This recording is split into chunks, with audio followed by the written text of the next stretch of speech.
notícia sensacional para o Flamengo que pode ser decisiva até para classificação para as semifinais, hein? Além disso, tem reviravolta total na situação de Marcos Leonardo. Será que ele pode ainda vir para o Flamengo? Vamos falar sobre isso. Tem Conmebol segue prejudicando o Mengão e a CBF também entrou na onda. Vamos falar sobre tudo isso no vídeo de hoje, mas antes eu quero saber se você já deu o like no vídeo, já se inscreveu no canal e já ativou o sininho para não perder nenhum novo vídeo. Já fez isso tudo? Então pega a visão, segue o Lucão e bora para as notícias do Mengão. E agora uma informação exclusiva que eu acabei de ter acesso. Muita gente assiste ao conteúdo do Lucão Vital diariamente e não se inscreveu no canal do YouTube. Irmão, pega a visão para saber tudo que tá rolando no nosso Mengão. É só se ligar no canal do Lucão. E fala galera, eu sou o Lucão, estamos aqui hoje para falar tudo do nosso Mengão. Começando, é claro, com a agendinha de todos os dias. O Flamengo treina normalmente hoje, retornou da partida de quinta-feira treinando ontem normalmente, com aquele treino de regeneração para os jogadores que fizeram parte da partida, que estiveram em campo, e um treino normal para quem não jogou. Amanhã tem o clássico contra o Vasco às 5h30 da tarde. Na próxima semana, a quinta-feira, tem o jogo da volta contra o Estudiantes, que tá dando o que falar, tem muita coisa aí que a gente precisa comentar. E no fim do mês, depois desse segundo jogo contra o Estudiantes, tem a partida contra o Corinthians, fechando essa agenda de setembro. Começando com uma ótima notícia para o Flamengo, tá? Apesar da gente ter algumas coisas aí bem complicadas, Conmebol e CBF ainda tentando aumentar o que já tá meio ruim em relação ao Flamengo ser prejudicado, mas tem notícia boa.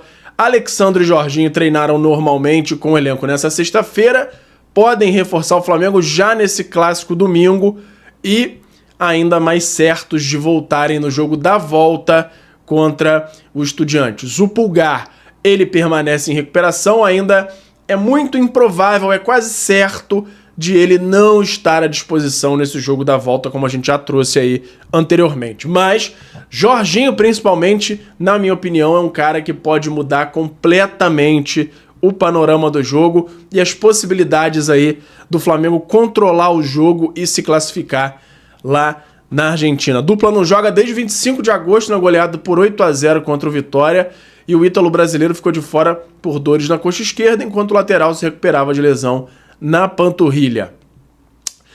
E aí, como a gente viu ontem, o Plata teve de fato o cartão anulado pela Conmebol e o José Botto falou sobre isso. Falou, foi reparado o erro em relação ao Plata porque era uma injustiça para o Plata não poder jogar. E era uma injustiça para nós. Mas não foi reparado o que se passou ontem no Maracanã. A entrevista dele foi ontem, né?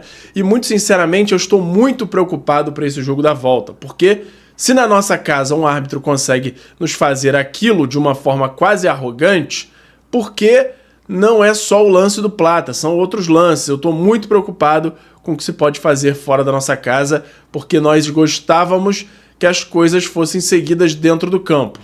No sentido que gostaríamos que tudo fosse decidido dentro do campo, disse o Botto nessa sexta-feira, e eu concordo plenamente. Eu tenho medo danado do que pode acontecer lá em La Plata, porque se já fizeram isso aqui no Maracanã, imagina o tamanho do que pode acontecer por lá. CBF definiu o árbitro do Flamengo e Vasco. Aí a primeira nova garfada aí que o Flamengo já toma. Rafael Rodrigo Klein, um dos piores árbitros do futebol brasileiro, apesar de que não tem muito para onde fugir. Mas tem outros árbitros aí muito melhores. Eu gosto muito do Davi Lacerda, por exemplo, é um dos caras que tá conseguindo ir numa linha diferente aí dos outros árbitros do Brasil, mas o Rafael Klein é o picotador de jogo, junto com o Zanovelli, são dois dos piores aí também. Tem outros aí, né? Ramon Abate-Abel também, e normalmente são árbitros que vão muito bem em competições internacionais, mas dentro do Brasil tem essa diferença, né? Muito engraçado. Em jogos do Palmeiras, então, eles gostam muito de mudar um pouquinho o perfil. Enfim, os assistentes vão ser Rafael da Silva Alves e Mayra Mastella Ferreira, e no VAR a função ficará com Caio Max Augusto Vieira Esse aí é o grupo, né? O time de arbitragem para essa partida entre Flamengo e Vasco, às 5h30 da tarde desse domingo. E agora tem a informação de que Andrés Rojas, o El Ladrão, né? Como eu falei na notícia de que ele foi suspenso ontem, poderia apitar o jogo do São Paulo e LDU, o jogo da volta, não vai mais. Agora a Conmebol tomando uma decisão aí mais firme e tá tirando ele da Libertadores. A probabilidade grande, ainda não é oficial, mas existe uma grande possibilidade de ele não apitar mais nenhum jogo dessa Libertadores. E também retirou El Ladrón, retirou ele da lista de árbitros que apitaria o Mundial Sub-20. Isso aí tá pesando contra ele porque ele foi muito escandaloso na forma com que ele conduziu o jogo. Ele, além de tomar decisões muito duvidosas, ele deixou muito claro que estava mal intencionado e isso acaba que não tem nem como a Conmebol tentar passar muito pano pra ele, por isso que ele tá sofrendo essas punições e merecido. Tem que ser banido do futebol, tem que acabar a carreira com esse desgraçado aí. Não tem nem o que pensar. E aí tem a informação de que não foi só no Brasil que surgiram todas essas reclamações em relação à arbitragem de Andrés Rojas. Até no país de origem dele, a Colômbia, a atuação do árbitro foi duramente criticada. No canal Esportes, a manchete foi: Jugada maestra en detalle, la oscura noche de Andrés Rojas. Gostaram do espanhol, né? Foi jogada de mestre no detalhe. A noite obscura de Andrés Rojas. Traduzindo aqui, o pessoal pegando pesado com ele, nem tão pesado, talvez desse pra ir mais pesado ainda, que em português significa isso aí que a gente falou. E aí, como destacado, o Rojas é colombiano, ou seja, até no seu próprio país, pessoal apontando os erros, e também não precisa, pode morar até em Marte que vai apontar o erro dele. Não tem pra onde correr. E aí, tem essa informação aí, agora, de que a Conmebol já definiu a escala do árbitro para o jogo da volta. E aí que tá um problema. O árbitro definido para apitar o jogo da volta do Flamengo é Piero Mazza. O que isso significa? O Piero Mazza apitou os jogos do Flamengo já há um tempo atrás, já, beleza. Porém, nessa Libertadores mesmo, Piero Mazza foi o árbitro do jogo da classificação do Estudiantes contra o Cerro Porteño no Paraguai e ele simplesmente marcou um pênalti inexistente nos acréscimos a favor do Estudiantes na casa do Cerro Porteño, que selou a classificação do Estudiantes nessa Libertadores.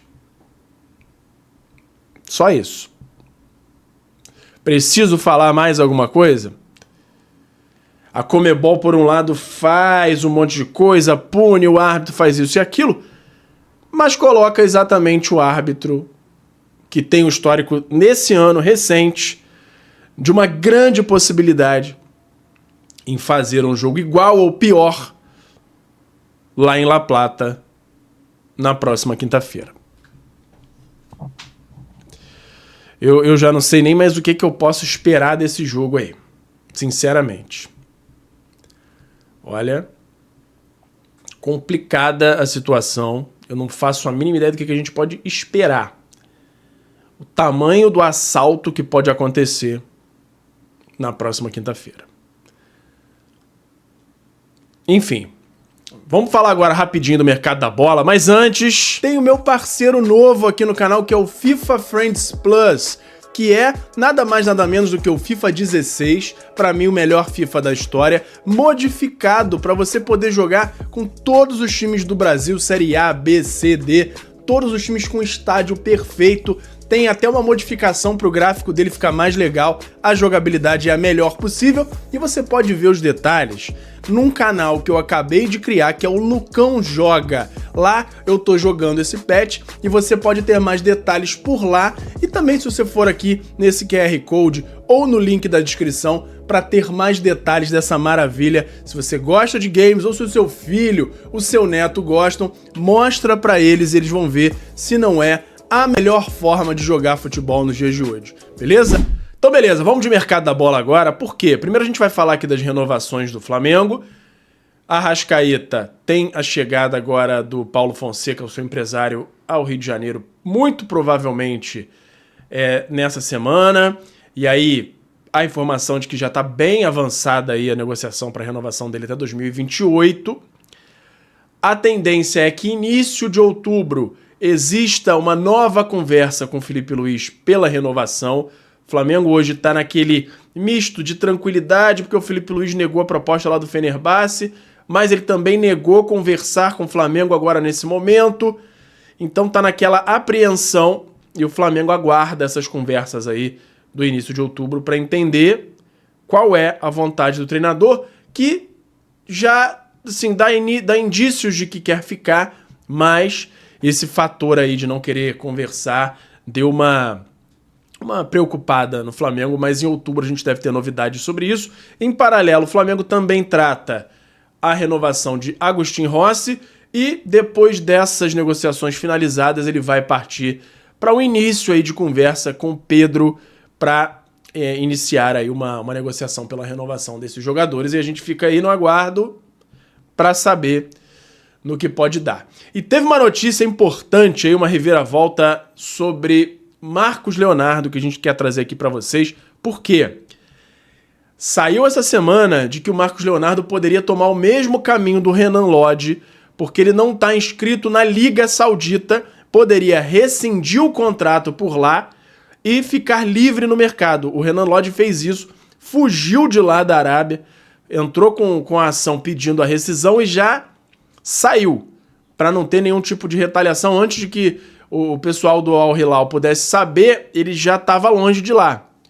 Já está aqui no Brasil, inclusive, chegaram até a falar que poderia ser uma boa para o Flamengo e tal, mas eu dei uma apurada e não tinha muita chance. O Flamengo já tem até lateral esquerdo demais, então acabei nem trazendo nada para cá, porque achei que não era nada que tivesse futuro no Flamengo, não. Mas existe essa informação de que o Marcos Leonardo poderia fazer essa rescisão unilateral, ficar livre, e aí ele pode chegar, inclusive, imediatamente em qualquer clube. Se o Flamengo fosse lá, acertasse salário com ele, ele já chegaria agora. E aí, como é que ele fez como é que ele teria essa possibilidade de fazer esse recurso, essa solicitação de rescisão?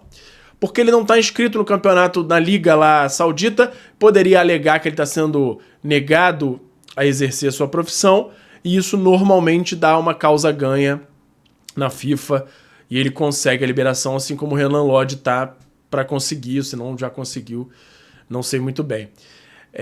Porém, saiu agora, nos últimos dias, a informação de que o Marcos Leonardo ele teve um reconhecimento lá no Al Hilal, recebeu a camisa 9, herdando a camisa 9 do Mitrovic, e, além disso, o Al Hilal conseguiu uma brecha na Liga Saudita para inscrever o jogador como sub-21, coisa que tinha sido meio que banida lá pela Liga, mas eles conseguiram um jeito, e o Marcos Leonardo está inscrito, pode jogar normalmente por lá, e até agora, pelo menos, não existe nenhuma chance dele sair do clube agora, nem para Flamengo, nem para São Paulo, nem para lugar nenhum.